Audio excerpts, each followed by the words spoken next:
without strain. And then stop. Give your voice a rest. Let your voice rest. Let your voice get used to singing. Let your voice get used to the muscles being used. If they're keep in mind, for the sake of this video, they're being used correctly. So one of the warm-ups that I really like the most are the lip rolls. So if you want to make sure that you're doing your workout, your warm-ups correctly, and you're singing correctly, just do a lip roll.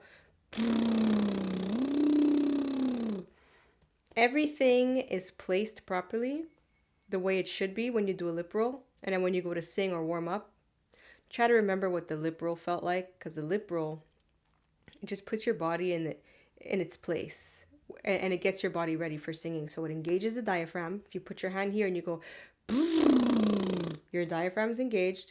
Make sure that your posture is correct. The placement is forward, which is what we want. You have a round space. You have nice round space in there.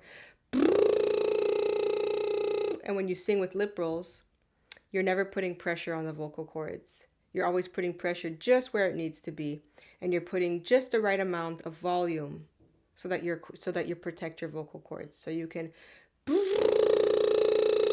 and then sing the notes. So